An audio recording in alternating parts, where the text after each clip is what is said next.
Welcome, my sisters and brothers, to the Law of One, conscious channeling of LL Research. I suffer, you suffer, we all suffer greatly. Suffering is that feeling of separation.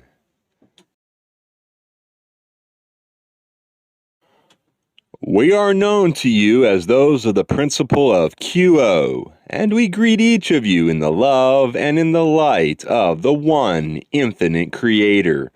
It is a blessing and a privilege to speak to the circle of seeking concerning the great why of personal and planetary suffering and the possible connection with the end of the age. We are the brothers and sisters of sorrow, and are part not of your answer, but of your query. We would ask each of you to weigh our words as those without authority, friends, but not divine friends, merely those of somewhat more experience than you have conscious memory of at this your present moment. Let us begin with our name for ourselves. We have called ourselves the Brothers and Sisters of Sorrow, for we are social entities whose members have decided to move far from our planetary home to speak to those who sorrow, who stumble, who are faced with deeply central choices. When the surrounding atmosphere is one which is profoundly lacking in accurate, trustworthy information upon which to base choice, we speak to one entity at a time. We are not those who will save the planet. You may put that phrase in quotations. We witness the suffering, and although we shall proceed to speak upon some portions of the answer or answers to why is there suffering, more important is it to us to verify and underline the centrality of this question. For it is not the starving, the freezing, the sickening unto death alone who are suffering. Each entity who is born into your third density illusion begins immediately a process of loss, suffering, increasing limitation, and ordeal, followed by physical death. Each of you recapitulates in a leisurely manner the misery of the starving infant. It simply takes many entities born into healthier climes and circumstances longer to complete the menu of suffering.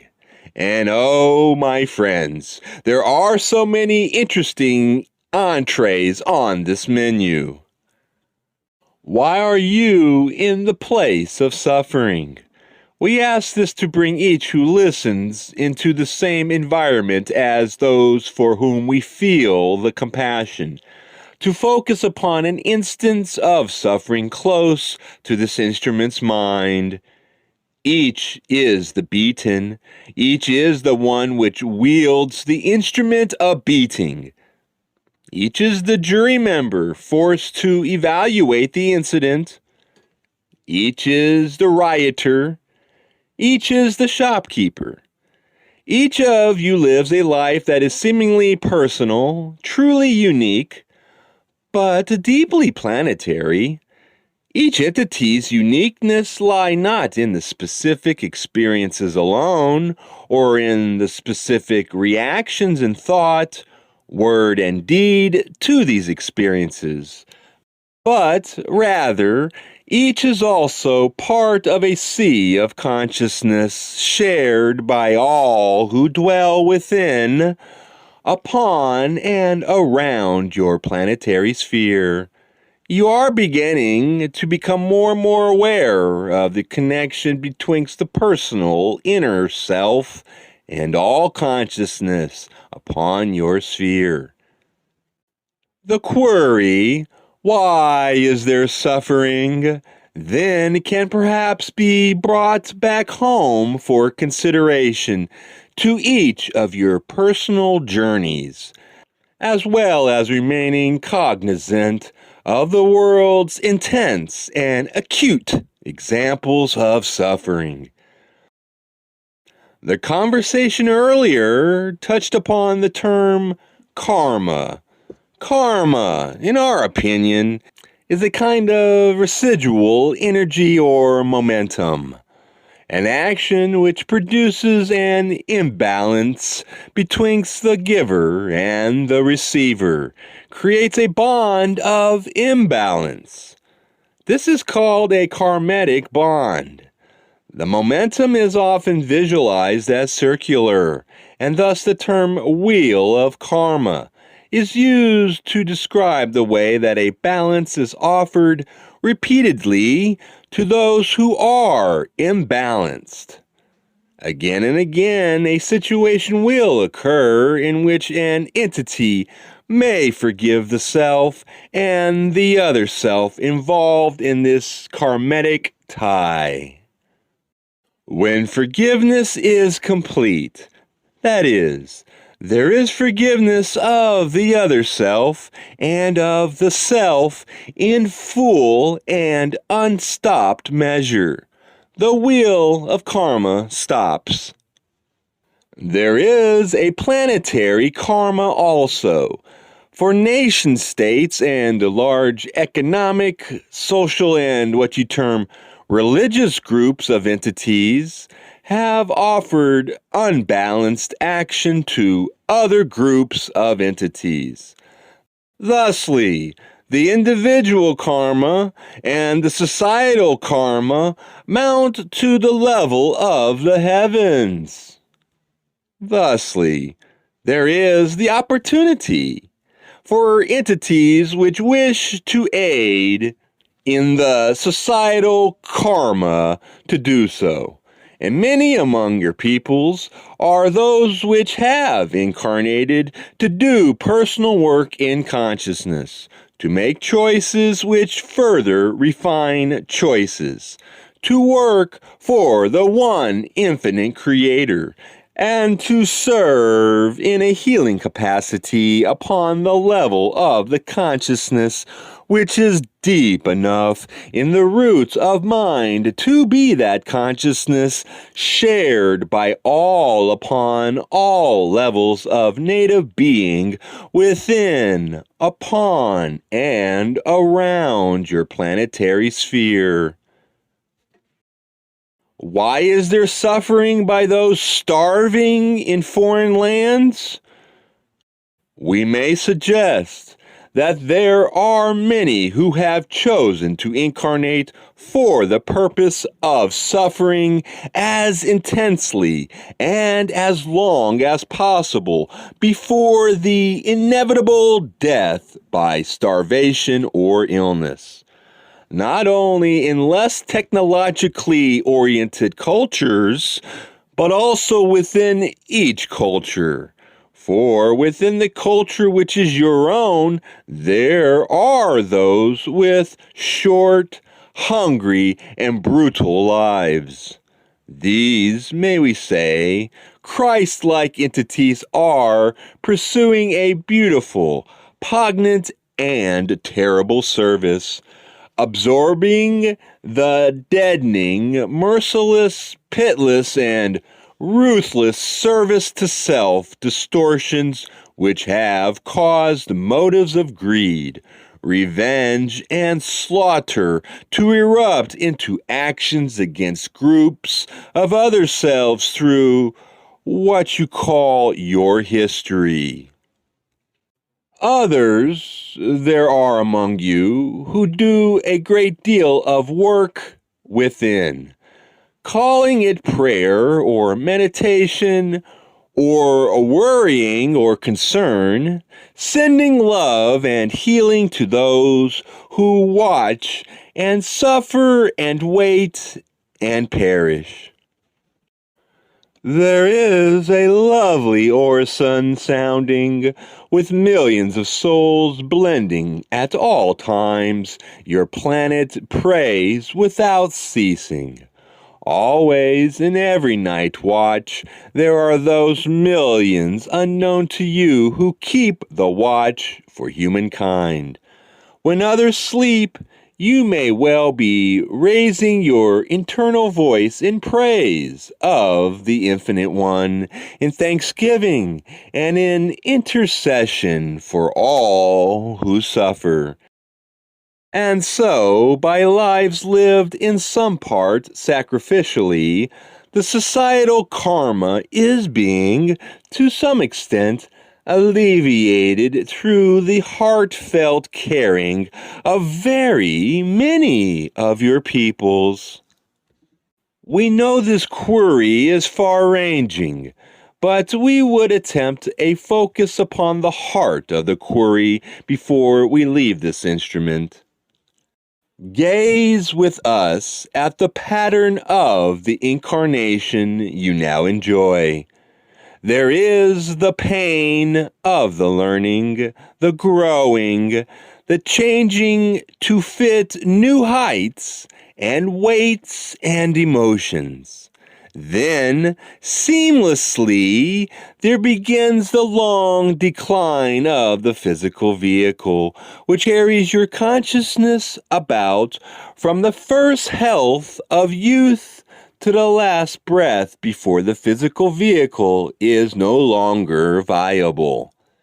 In the space between, one experience after another challenges, baffles, and confuses the mind, the spirits, and the emotions.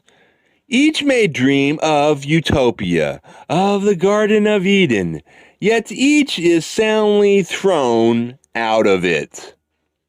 This is your circumstance at this time. Why does the infinite creator place you so firmly and decisively in a milieu of loss, ordeal, limitation, and eventual dying? We ask you, what gets your attention?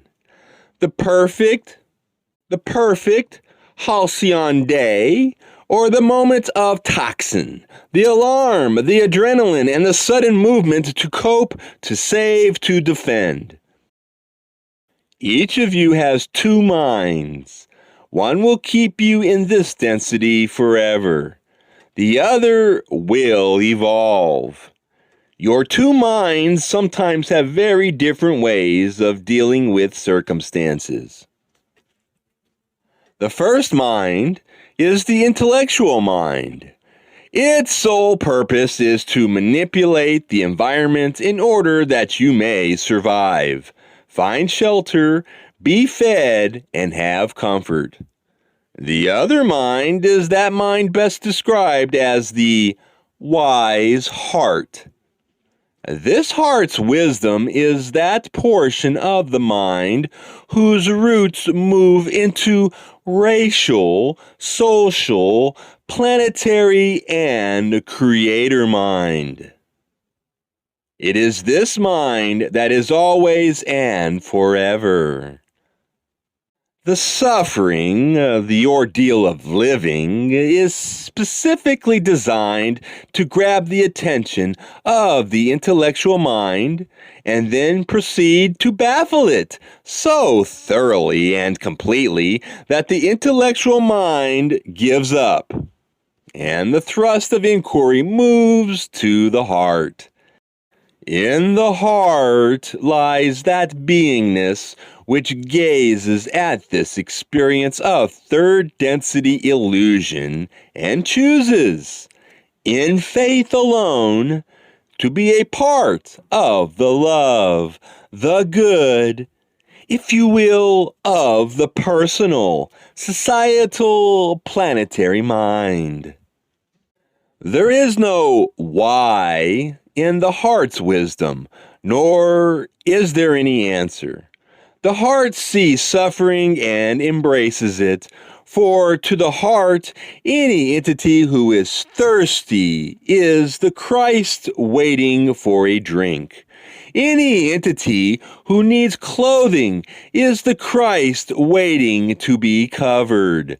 Thusly, the ordeals become opportunities for service and are seen as challenges worthy of attracting one's attention. We glory in the beauty of your sunny day and of the peace each has found within the heart. But more, my friends, we glory at the suffering that each encloses. We ask each of you to touch yourselves with loving and forgiving hearts, to be healers of the self, and to allow that healing which is from eternity to eternity to move into the ever-wounded conscious self so that each may become a healing expression and manifestation to those about each, not by word, but merely by the point of view. Let your hearts be those open channels of love, and may you love each other, for the suffering is part of learning how truly to love and eventually how to be love. We are pilgrims with you in this quest. I am QO, and we shall take this opportunity to thank each for inviting our presence to your circle of seeking. And we thank each with a glad and joyous heart, for we are greatly honored at your invitation, and especially at queries you have that reflect the deepest desires of your heart to know that which is the nature of your journey, your being, the Creator and the creation.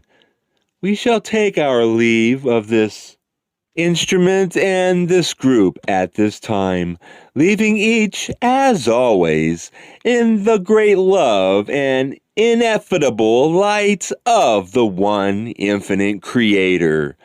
We are known to you as those of QO. Adone, my friends. Adone.